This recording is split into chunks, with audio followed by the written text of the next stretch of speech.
91장 찬양하겠습니다.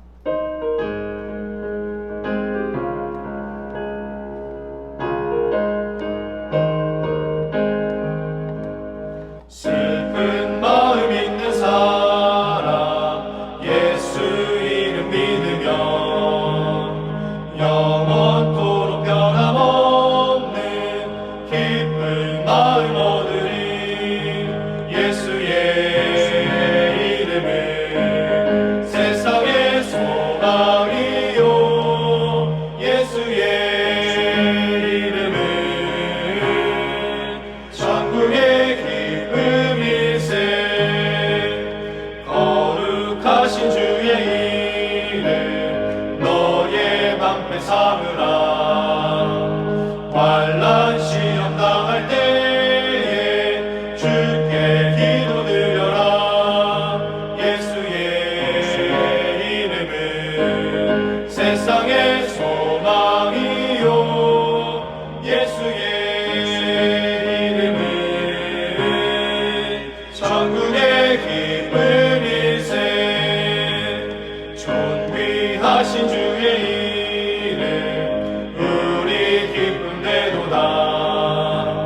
주의 품에 안길 때에 기뻐 찬송 부르리. 예수의 이름은 세상의 소망이요 예수의 천국의 기쁨일세.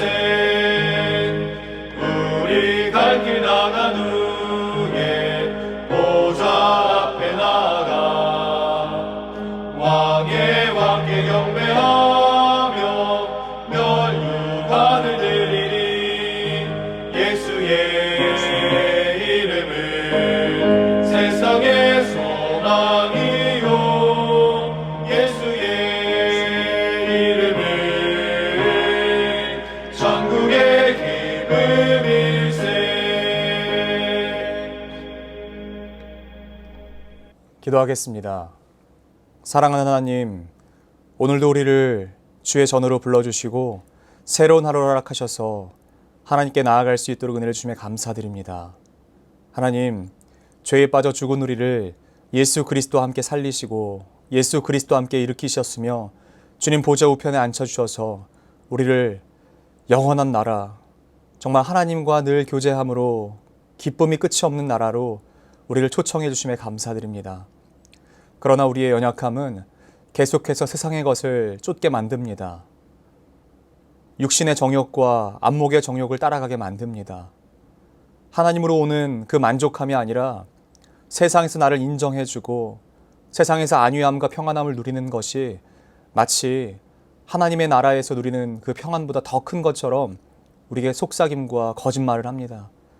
그때 하나님 우리에게 믿음의 믿음을 더해 주셔서 하나님의 것이 또는 하늘의 것이 예수 그리스도와 함께 사는 것이 이 세상 어떤 것과도 비교할 수 없는 기쁨임을 우리가 다시 한 번 더 깨달을 수 있도록 인격적으로 주님 우리를 만나게 하여 주시고 우리를 예수 그리스도와 함께 늘 동행하며 교제할 수 있도록 우리의 삶에 찾아와 주시옵소서. 하나님, 이 세상이 점점 더 흉흉해지고 어려움 가운데 있습니다. 특별한 어떠한 이유가 없어도 사람과 사람을 향하여 대적하고 욕하고 또한 심지어는 살인까지도 저지르는 것을 봅니다. 이 악한 세대에 우리가 물들지 않고 주님의 말씀으로 무장하여 거룩함이 무엇인지 이 세상 가운데 보여주는 주님의 거룩한 백성들 되게 도와주시옵소서. 그러기 위하여 오늘도 주의 말씀 앞으로 나아갑니다. 말씀을 통하여 하나님의 마음을 배우고 말씀을 통하여 하나님의 성품을 배우고 말씀을 통하여 우리를 향하신 하나님의 계획을 깨달아 알 수 있도록 우리를 인도하여 주시옵소서. 그렇게 행하실 것을 믿고 감사드리며 사랑하는 우리 구주 예수 그리스도의 이름으로 기도드립니다. 아멘. 하나님께서 오늘 우리에게 주신 말씀은 사무엘상 21장 말씀입니다. 다윗이 노베 가서 제사장 아히멜렉에게 이르니 아히멜렉이 떨며 다윗을 영접하여 그에게 이르되 어찌하여 내가 홀로 있고 함께하는 자가 아무도 없느냐 하니 다윗이 제사장 아히멜렉에게 이르되 왕이 내게 이를 명령하고 이르시기를 내가 너를 보내는 것과 내게 명령한 일은 아무것도 사람에게 알리지 말라 하시기로 내가 나의 소년들을 이러이러한 곳으로 오라고 말하였나이다. 이제 당신의 수중에 무엇이 있나이까? 떡 5덩이나 무엇이나 있는 대로 내 손에 주소서 하니 제사장이 다윗에게 대답하여 이르되 보통 떡은 내 수중에 없으나 거룩한 떡은 있나니 그 소년들이 여자를 가까이만 하지 아니하였으면 주리라 하는지라. 다윗이 제사장에게 대답하여 이르되 우리가 참으로 3일 동안이나 여자를 가까이 하지 아니하였나이다. 내가 떠난 길이 보통 여행이라도 소년들의 그릇이 성결하겠거든. 하물며 오늘 그들의 그릇이 성결하지 아니하겠나이까 하매 제사장이 그 거룩한 떡을 주었으니 거기는 진설병 곧 여호와 앞에서 물려낸 떡밖에 없었음이라. 이 떡은 더운 떡을 드리는 날에 물려낸 것이었더라. 그 날에 사울의 신하 한 사람이 여호와 앞에 머물러 있었는데 그는 도액이라 이름하는 에돔 사람이요 사울의 목자장이었더라. 다윗이 아히멜렉에게 이르되 여기 당신의 수중에 창이나 칼이 없나이까? 왕의 일이 급함으로 내가 내 칼과 무기를 가지지 못하였나이다 하니 제사장이 이르되 내가 엘라 골짜기에서 죽인 블레셋 사람 골리앗의 칼이 보자기에 쌓여 에봇 뒤에 있으니 내가 그것을 가지려거든 가지라. 여기는 그것밖에 다른 것이 없느니라 하는지라. 다윗이 이르되 그 같은 것이 또 없나니 내게 주소서 하더라. 그 날에 다윗이 사울을 두려워하여 일어나 도망하여 가드 왕 아기스에게로 가니 아기스의 신하들이 아기스에게 말하되 이는 그 땅의 왕 다윗이 아니니까 무리가 춤추며 이 사람의 일을 노래하여 이르되 사울이 죽인 자는 천천히요 다윗은 만만이로다 하지 아니하였나이까 한지라. 다윗이 이 말을 그의 마음에 두고 가드 왕 아기스를 심히 두려워하여 그들 앞에서 그의 행동을 변하여 미친 채 하고 대문짝에 그적거리며 침을 수염에 흘리매 아기스가 그의 신하에게 이르되 너희도 보거니와 이 사람이 미치광이로다. 어찌하여 그를 내게로 데려왔느냐? 내게 미치광이가 부족하여서 너희가 이 자를 데려다가 내 앞에서 미친 짓을 하게 하느냐? 이 자가 어찌 내 집에 들어오겠느냐 하니라. 아멘. 저는 오늘 사무엘상 21장 본문 말씀 중 10절부터 15절까지의 말씀을 중심으로 이해되지 않는 고난이라는 제목으로 잠시 하나님의 말씀을 증거하도록 하겠습니다. 오늘 본문 사무엘상 21장은 두 부분으로 나눌 수 있습니다. 1절부터 9절까지 그리고 10절부터 15절까지요. 이를 나누는 기준은 사건과 장소를 중심으로 볼 수 있습니다. 먼저는 노베에서 있었던 사건, 둘째로는 가드에서 있었던 사건입니다. 다윗은 사울을 피해 노브로 도망했습니다. 사울이 다윗이 수금을 탈 때에 그의 단창을 들어 다윗을 향해 던졌기 때문이죠. 그렇죠. 사실 다윗에게는 선택지가 두 가지가 있었습니다. 그를 향한 그 창이 비켜갔을 때 선택지가 2개 있었다는 말입니다. 먼저는 다윗 옆에 꽂혀있던 그 창을 뽑아서요. 그 창을 다시 사울을 향해서 되던지는 것이었습니다. 사울의 단창은 비켜갔지만 다윗은 맞출 수 있을지도 모릅니다. 아니요, 아마 맞췄을 겁니다. 또한 다윗의 이 행위는요, 단순한 살인이 아니라 정당 방위죠. 사울이 먼저 다윗을 향해 던졌고요. 다윗은 그에 따라서 되던진다고 해도요, 그 누구도 뭐라고 하지 않은 상황입니다. 사울이 먼저 한 것이기 때문에 그렇습니다. 다윗은 그의 목숨을 보전하기 위하여 사울을 향해 던질 수 있었습니다. 다윗이 그런 행동을 한다고 해도 그 누구도 질타하지 않을 거라고요. 물론 사울이 현재 왕이라는 문제가 있을지 모르지만 백성들의 그 인기는요, 다윗을 향해 있었습니다. 왕이 해결하지 못했던 가드의 장수였던 골리앗을 죽인 사람도 다윗이요, 가드로 다시 물러가게 했던 장본인도 바로 다윗입니다. 그에 반해 사울은 전쟁에 물론 승리하기도 했죠. 그러나 많은 부분에서 졌습니다. 사기가 떨어질 대로 떨어진 상황이었습니다. 그러므로 지금 상황에 다윗이 되던져 만약에 사울을 죽이고 다윗이 왕이 된다면 백성들은 아마 더 좋아했을지도 몰라요. 더욱이 사울도 기름 부음 받아서 왕이 되었고요, 다윗도 기름 부음 받았잖아요. 오히려 능력 있는 왕이 됐다고 더 좋아했을지도 모릅니다. 그러나 다윗이 선택한 그 선택지는요, 바로 두 번째였습니다. 다윗이 선택한 그 두 번째 선택지는요, 사람들이 볼 때는 미련한 것이에요. 바보 같은 것이, 연약한 것이에요. 왜냐하면 그 길로 주랭랑 치는 것이었기 때문에 그렇습니다. 평소에 다윗이 싸움을 못하던 자라면 이렇게 하는 것이 이해가 됩니다. 그러나 다윗도 한 방이 있죠. 싸움으로 친다면 충분히 이길 수 있음직한 상황입니다. 골리앗을 이긴 경험이 있습니다. 실전 경험이 있는 다윗입니다. 그런 그가 선택한 것은 연약한 자들이나 하는 도망입니다. 왜 다윗은 사울을 향해 창을 되던지지 않았으며 도망쳤을까요? 연약한 자들이나 하는 것을 다윗은 왜 했을까요? 다윗이 도망하면서 어떤 생각을 했을까요? 사울이 미웠을까요? 물론 그랬을 수도 있습니다. 어떻게 나에게 이럴 수 있을까라고 하실 수 있어요. 그러나 근본적으로 본다면 하나님에게 그 원망이 옮겨가지 않았겠습니까? 사울을 피해 도망한 다윗의 행색은 꼴이 아니었던 것 같습니다. 게다가 얼마나 굶었는지도 몰라요. 그래도 살 수 있는, 그가 피해도 사울이 쉽게 건들지 못할 것이라고 여긴 노브로 도망했죠. 그러나 문제는 뭐예요? 다윗의 허기를 달래줄 음식은 그곳에 없다는 겁니다. 제사장을 만나기 위해서 그 땅으로 갔지만, 그렇다는 것은 동시에 제사장의 음식은 제사를 드린 후의 음식이나 진설병밖에 없다는 것을 뜻합니다. 그렇다는 것은 다윗의 몸이 아직 지금 없다라는 것이죠. 원래는 먹으면 안 되는 것이 바로 진설병입니다. 신명기와 레위기 법을 따르면 그 음식은 오직 레위인, 그 중에서도 제사를 드린 제사장들만 먹을 수 있는 음식이었습니다. 유다 지파였던 다윗은 절대로 먹을 수 없는 음식이에요. 그러나 훗날 이 일을 놓고 예수님께서는 마태복음 12장에서 율법의 원래의 의미, 율법을 주신 하나님의 마음을 설명하실 때 이 본문을, 이 사건을 사용하시는 것을 볼 수 있습니다. 법적으로 본다면 해서는 안 되는 일이지만 생명을 위한 하나님의 마음, 그 본심에 대한 것을 비추어 본다면 안식일의 주인이신 하나님의 마음이 흘러간 행위로 이 사건을 간주하는 것이에요.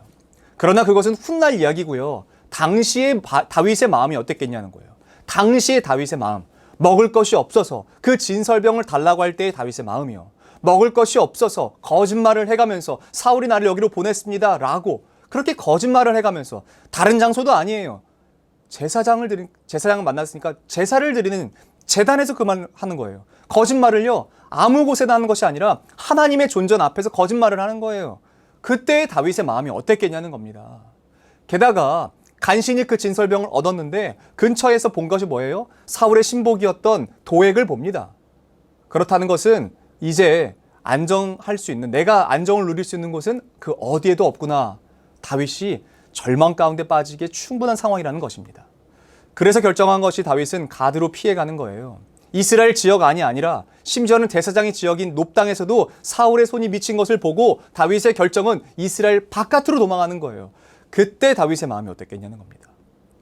간혹 이 사건을 놓고 야곱이 형을 피해 도망하는 것과 비교하곤 합니다. 그런데 여러분, 그것과는 전혀 다릅니다. 이것은 다윗의 어떤 행동도 기인하지 않은 철저하게 제3자로부터 사울에 의한 것이기 때문에 그렇습니다. 그렇게 다윗이 어디로 도망간다고요? 절대로 가서는 안 되는 땅.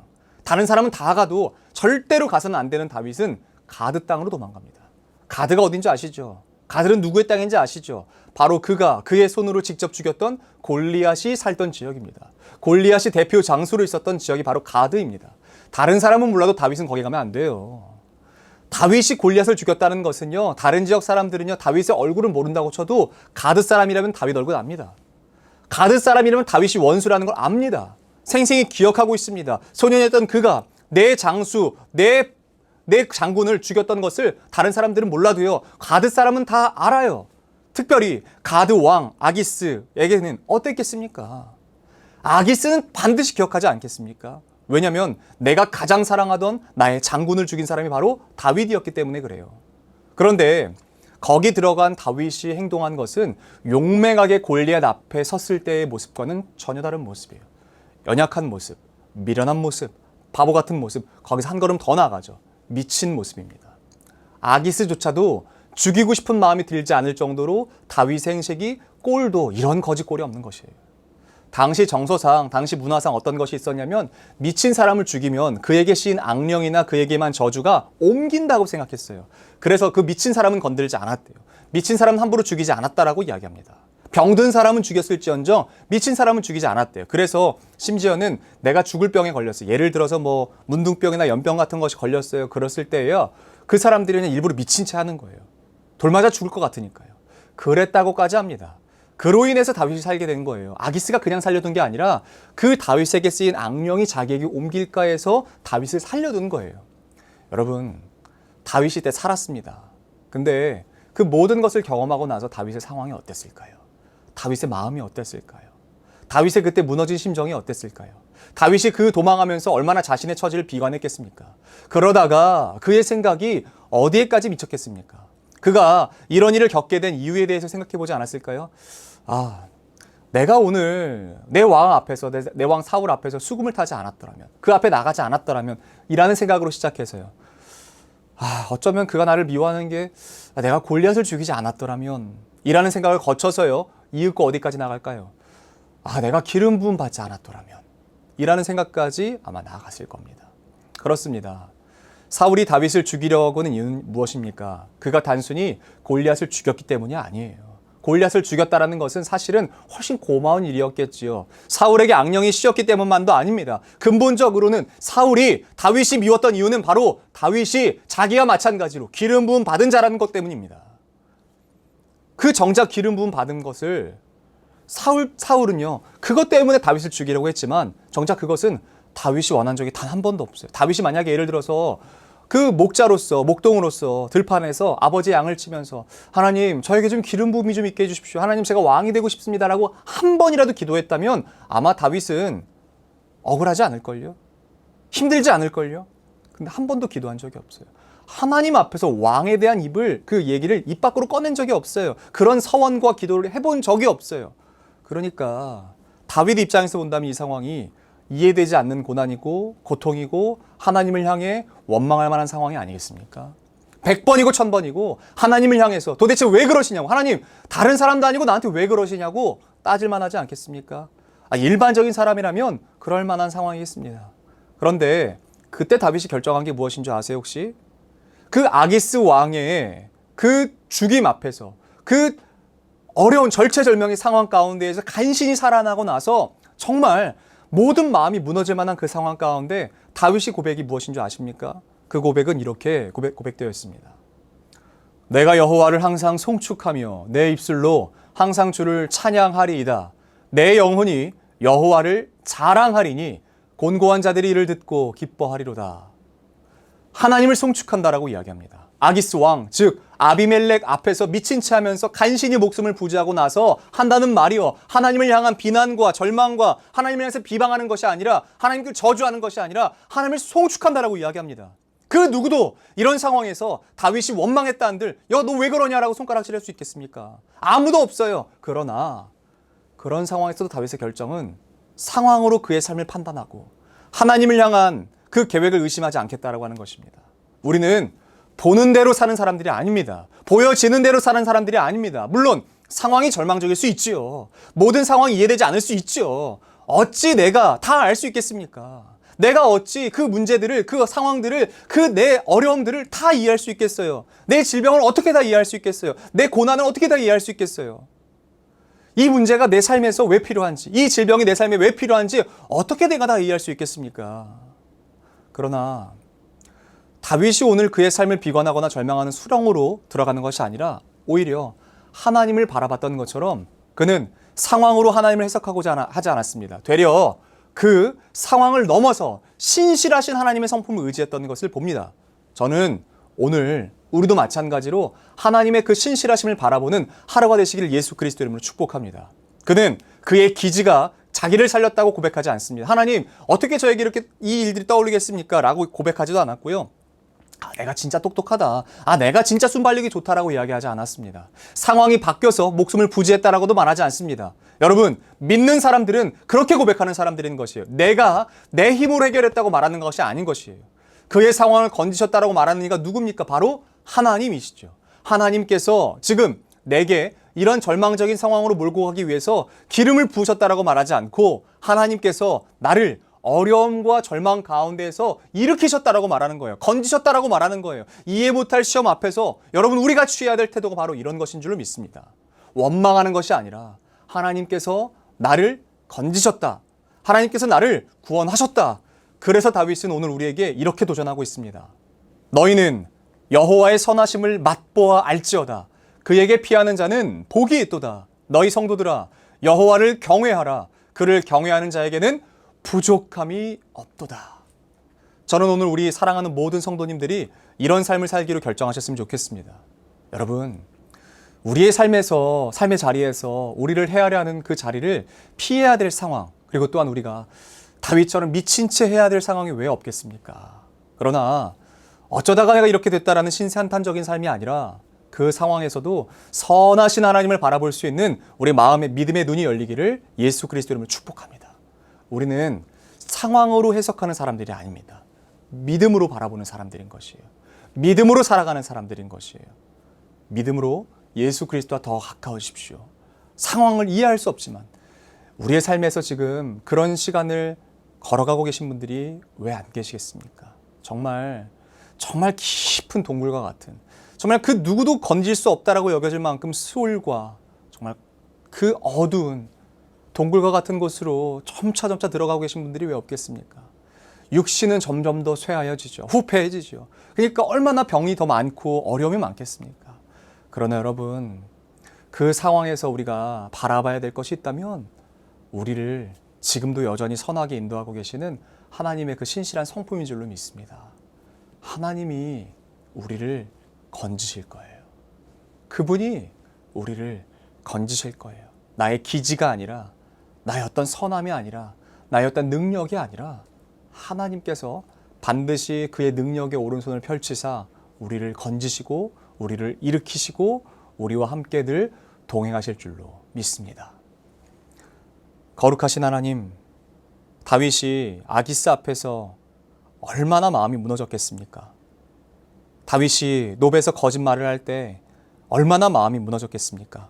다른 것도 아니라 하나님의 제단 앞에서 거짓말을 해야 간신히 목숨을 부지할 수 있었을 그때에 다윗이 얼마나 세상 사람들처럼 하나님을 비방하고 비난하고 하나님이 힐난하고 싶었겠습니까? 도대체 내가 하나님께 기도한 적이 언제 있냐고 하나님을 향해서 저주와 온갖 더러운 말을 쏟아내기 훨씬 쉬운 상황 가운데 다윗은 이렇게 결정합니다. 하나님을 송축하며, 성도들아, 하나님을 붙잡아라, 하나님을 바라봐라, 여호와의 선하심을 맛보아 알아라 라고 말합니다. 주님, 다윗은 상황으로 그의 삶을 평가하고 판단하지 않기로 결정했습니다. 마찬가지로 우리 사랑하는 모든 성도들이 우리의 상황과 우리가 지금 처해져 있는 문제로 말미암아 우리는 우리의 삶을 해석하지 않기로 결정합니다. 믿음의 눈을 들어서 신실하게 역사하고 계시는 하나님을 더 깊이 바라보며 붙잡게 도와 주시옵소서. 우리 이어서 주님께서 가르치신 기도로 오늘 예배를 마치도록 하겠습니다. 하늘에 계신 우리 아버지, 아버지의 이름을 거룩하게 하시며 아버지의 나라가 오게 하시며 아버지의 뜻이 하늘에서와 같이 땅에서도 이루어지게 하소서. 오늘 우리에게 일용할 양식을 주시고 우리가 우리에게 잘못한 사람을 용서하여 준 것 같이 우리 죄를 용서하여 주시고 우리를 시험에 빠지지 않게 하시고 악에서 구하소서. 나라와 권능과 영광이 영원히 아버지의 것입니다. 아멘.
주